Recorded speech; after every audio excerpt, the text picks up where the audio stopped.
Hey, gang. If you're getting this episode before the Dan Bongino episode, go back and listen to part one where we first talk about Dan Bongino. Next is viewer mail. Thanks for sticking around. Yeah, let's talk about some viewer mail. We've got, it's actually not mail, but you can do that. We'd love to hear from you. Hit us up, Yergz at yergz.com, or go to that website right there. There's a placeholder now, but I'm guessing in the next week or two, that website's going to be really all inclusive. It's going to have, you're going to be able to get the show from it. You're going to see where I'm going to appear once I start doing the speaking engagements. Subscribe today, over here on the left side of your screen.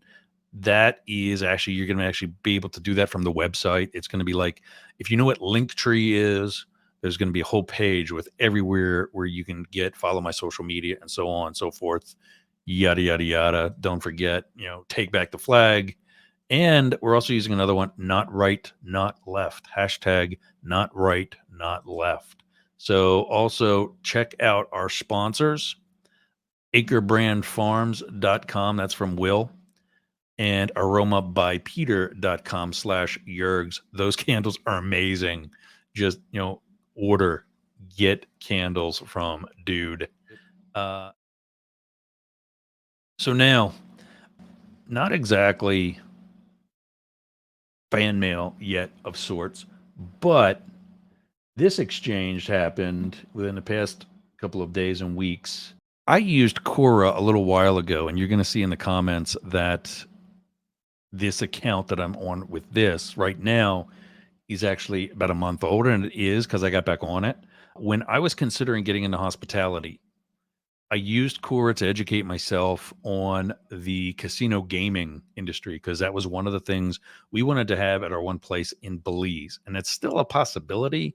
We might do something with that soon, but we're just not sure if the casino side of it's going to be there yet. But I used Quora, met a lot of really good people through it. They taught me about casino gaming, and I learned, that's definitely something to get into. That if you were to have a casino or a few and run them into the ground and cause them to go bankrupt, maybe you're not a good business person, Donald. Anyway, so I'm on this political section of Quora. Following question: why does the left label anyone they disagree with as being fascist? Fascists support a strong centralized state. If someone doesn't believe in that, then they categorically are not a fascist. The Democrats are trying to strengthen the feds, though. And David answers, fascists being Democrats want everything to only be their way. Communism. Okay, so as a political scientist, fascism is about total authoritarianism and is found on the right of the political spectrum. True communism, first of all, it does not exist because these governments go for the authoritarianism and go right. But true communism is about taking your spoils, whatever you produce, and sharing it evenly among the community. That is far left. Like I said, I don't really think there are true communist governments, as Karl Marx wrote about it more than 100 years ago. So my response to that one was, nothing that either of you said is close to true. I live in Florida, where the asset that claims to be a governor ran on keep Florida free, while actually removing rights. This guy banned books on Harriet Tubman, an actual historical person who did great things for the black community. This guy banned books about her. The Nazis started with book banning, and many Germans went with it. Why? Because Hitler claimed that he was keeping Germans free. Sound familiar? He claims to be putting rights back into the control of parents. Yet as a parent, he's made it harder for me to homeschool my adopted son, another program that he claimed to champion. Of course, we're talking about Florida Governor Ron DeSantis. And now we can carry guns openly. Did you know there are restrictions on that law as well? Probably not, because you never read the law that he so quickly signed. So much for a free Florida. And remember, it's the drag queens. Yet insurance companies are leaving Florida faster than his forced out migrant workers. But the drag queens. Fringe elements on either side of the political spectrum are bad. It's just that the right doesn't know how to do its homework. To learn, and of course, I couldn't be without some sort of shameless plug. Here it comes. To learn more about the right and the left, tune in to Up the Middle on Spotify, YouTube, or wherever you listen to your favorite podcasts. And of course, I included a link and the album cover. So, I don't know, a professional truck driver, however you pronounce that last name, because he knows about political science. That's very liberal of you. Want some cheese with that wine? Because we've never heard that one before. Kudos for the originality there, Anagnos. And you're 100% wrong. That's all through this whole string. He gets in it with me and this other lady. He just says, "You're wrong. Done. Fake news." Move to any state on the eastern seaboard. I'm in one. I lived in two others. How about Massachusetts? They're even more liberal. Okay. Well, my response to dude, I wasn't talking about any other state. I was talking about Florida. You can say that I'm wrong all day. No one gives a shit. After all, just look at my podcast cover. The mics are pointing at my face, not yours. And that's true. That's because I'm the one with something to say, not you, knucklehead. I don't care about liberal or conservative. I care about practical. Sometimes that falls on the liberal side. Sometimes that falls on the conservative. In the end, that's supposed to be in the end, not I'm the end. But, I guess I kind of sort of the beyond. No, I'm not. That's a Dan Bongino thing. In the end, you're up the middle. And his reply, because of course he can't just leave well enough alone. Yeah, your account a month old. Or did you get blocked with your other last one? Liberals usually have several because they always get kicked to the curb, like Trump did. We're so impressed. Like you're the only one with a podcast. No, actually, it's a crowded field here. I'm having fun. Anyone can do that. Not true. No, I'm not up the middle unless you were making a pathetic pun. Sounds like it. So he is up the, well, whatever. Okay. Oh, and you're very liberal. Don't delude yourself. Brevard County. I think he's talking about Broward County. Maybe not. I don't know. Yeah, he's talking about Broward County. He doesn't even know a county. Lots of liberals there. Well, it's all a third world toilet.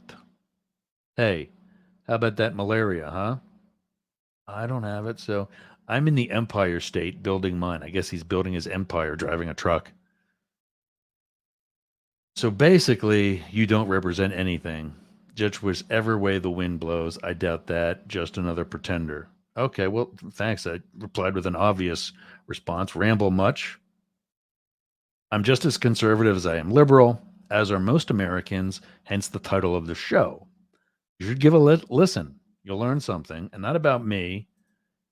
If you want some blowhard that sits there and tells you how great he is, but is still a liar, go listen to Dan Bongino.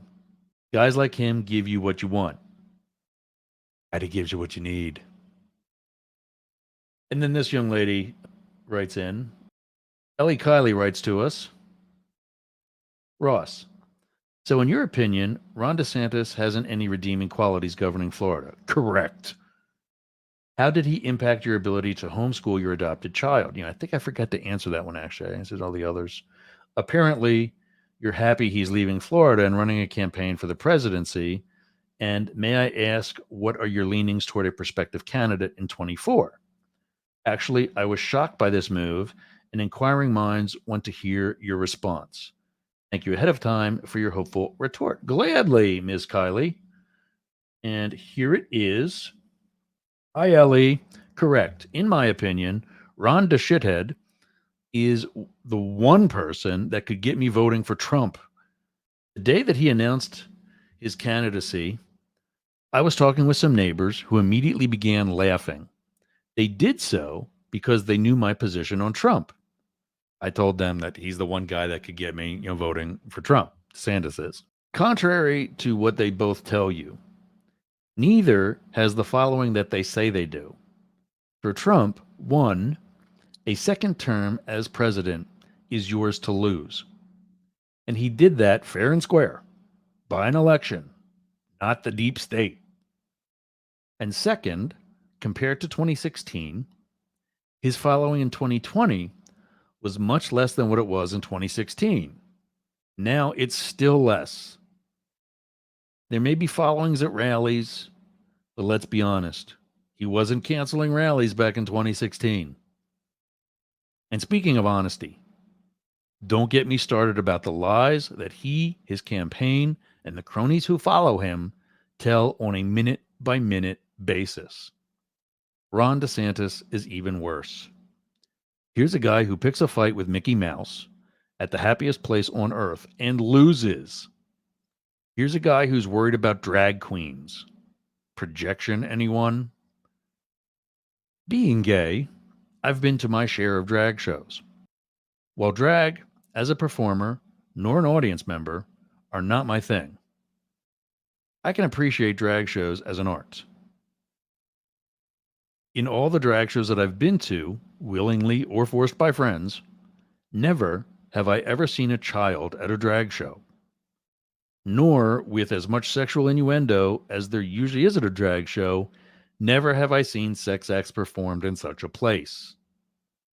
Locker rooms, however, or even in public office space, I have seen, heard of, or otherwise know about sexual activity of an inappropriate nature by people having some allegiance to the right.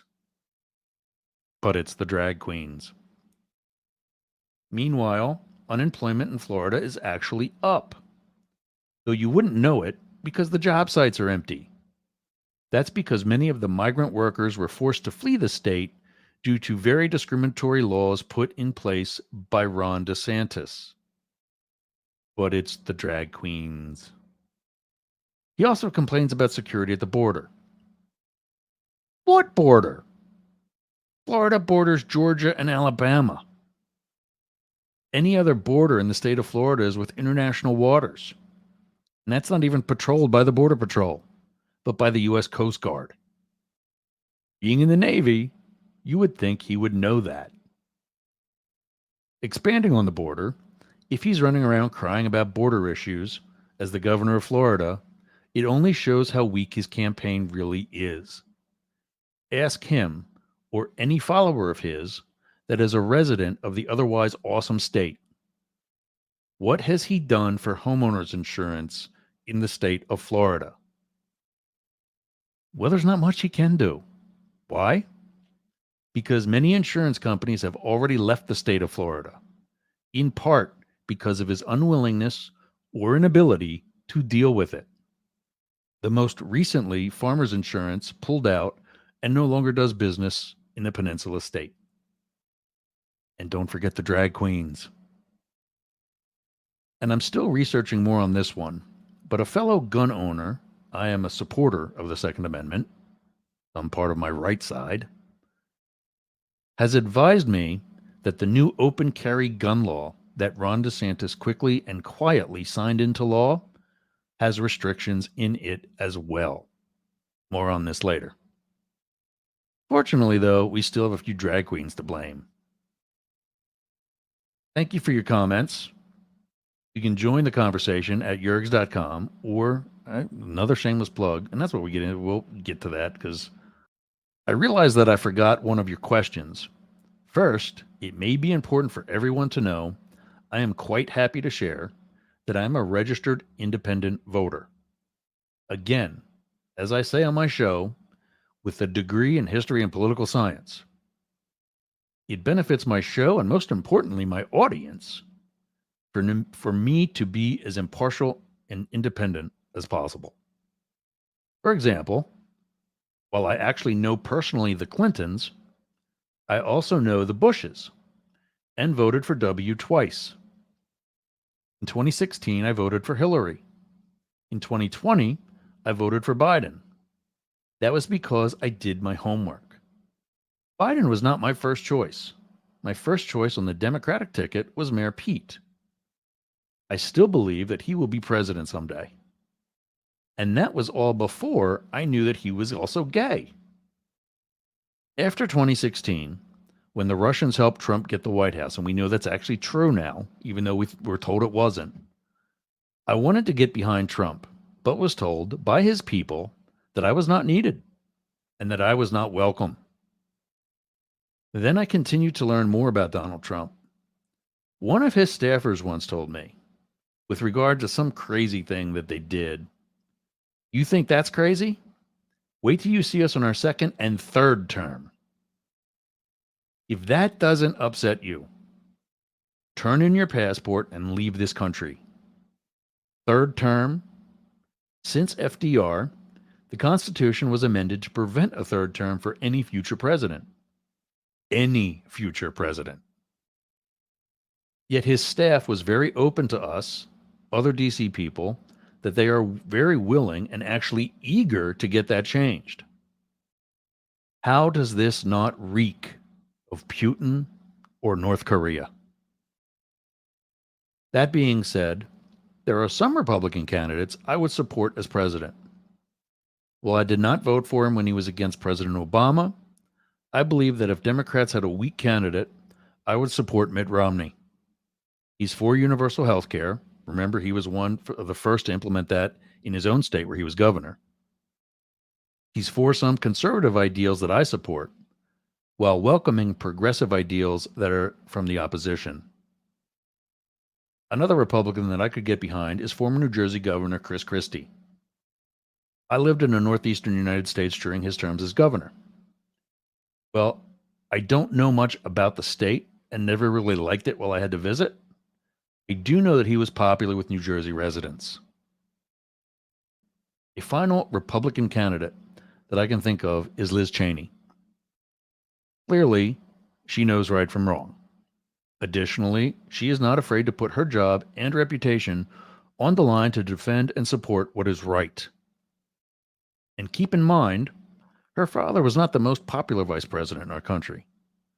When I say not the most popular, I mean that his critics were often questioning the legality of some of his actions, very similar to the political bias that exists today. I hope that answers your questions. If you have any further questions, feel free to leave them in the comments here or visit us at yergz.com or find Up the Middle anywhere you listen to your favorite podcasts. And that was my end with her. But then Jim Black kicks in. Jim Black, former software developer, retired, now in Florida, only since as long as I am. So, he's another snowbird turned resident. Fascism is demonstrably leftist ideology. It has nothing to do with conservatism. You're absolutely wrong, Jim. And that's what we're going to get into with that one. As a political scientist by education and a Floridian by life, I can tell you what you just said is actually the opposite of the truth.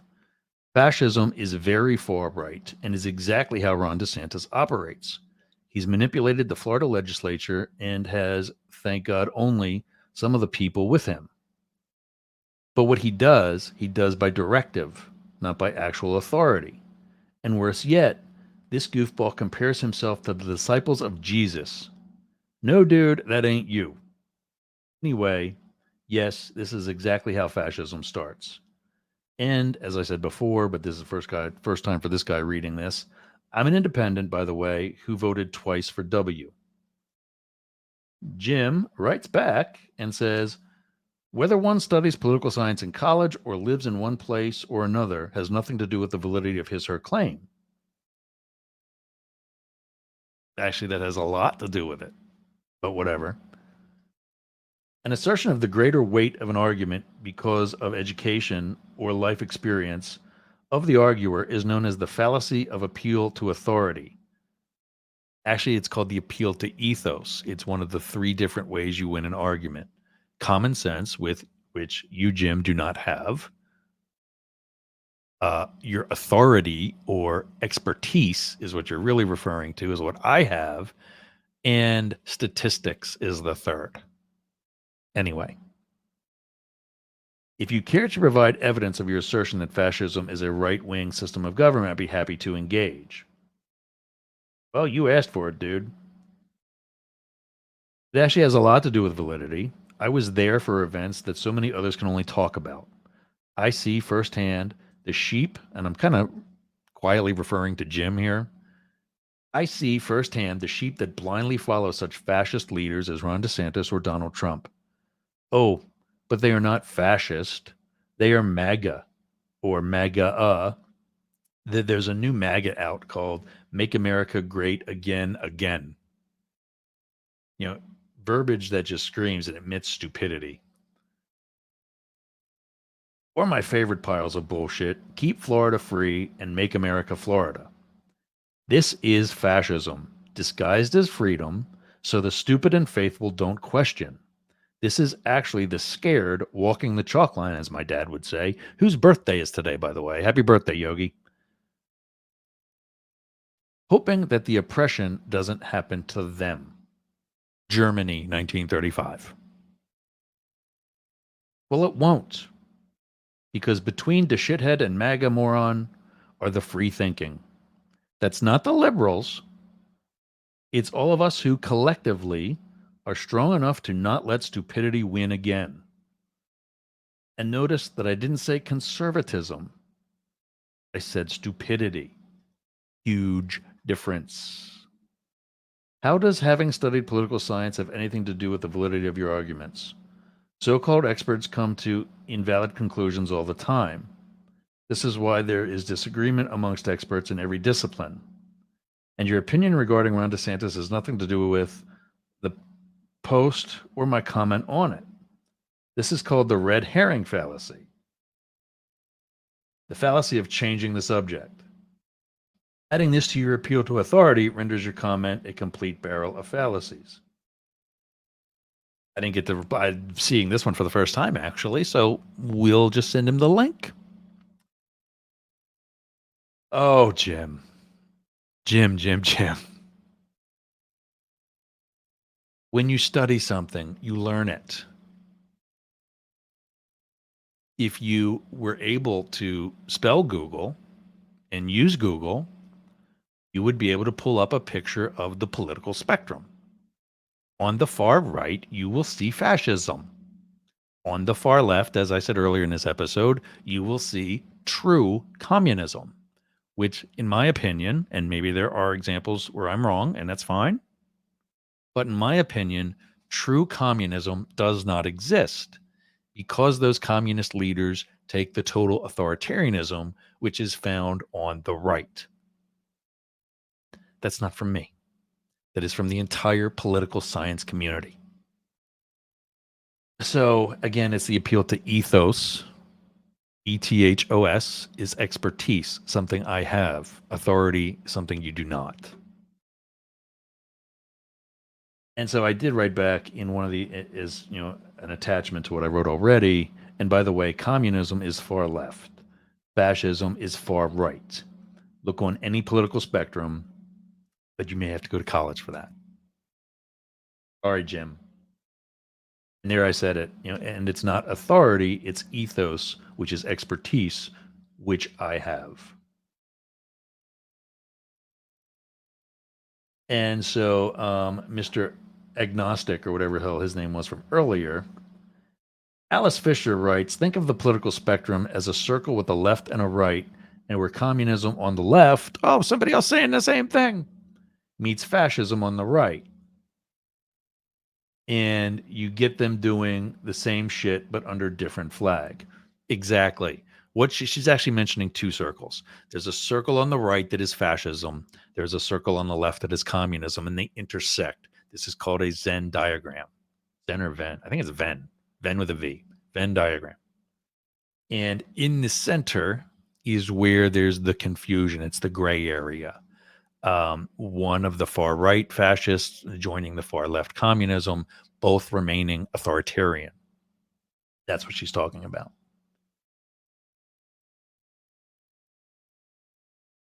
Same shit, but under a different flag. Both offer no personal freedom, thank you, persecution, execution, and purges, death/slave labor camps, war, invasions, bribery, and corruption, and dictators who don't know best about everything, who, for the sake of humanity, should have been drowned in a bucket at birth without exception. Well, okay, that's, I'm all about due process. You're 100% wrong, is Anagnos, or whatever his name is, dude here, our professional truck driver. And I just wrote to her. I said, "Don't worry, Alice. Mr. Agnostic, or whatever his name is, told me I'm wrong too, with zero information to support it, no less." So that's a gang. I mean, yeah, this is what we're getting into. We are into that political season. We are into that time where I don't know what to call it. It's we go through this every 4 years. I mean, really every 2, but especially every 4. And it's just it's yeah, it's the stupidity. And I've got a degree in political science. I've learned this shit. I've lived it as a Secret Service agent. Yeah, it a little learning is a dangerous thing. That's one of the things I learned when I went to umpire school back in January 1996. A little learning is a dangerous thing. You learn a little bit and you think you learn a lot. And these people listen to Dan Bongino and Tucker Carlson. And to be fair, Rachel Maddow on the left is far left. But at least she provides some citations on some level, whether it's verbal, usually during her show, or perhaps through her website. And allows you to do your own homework, like I encourage. Yeah, I mean, that's it, gang. Do your own homework. Check out these citations that I'm going to give you for the things I've said during today's episodes or episodes. As always, it's been a pleasure. You've been up the middle.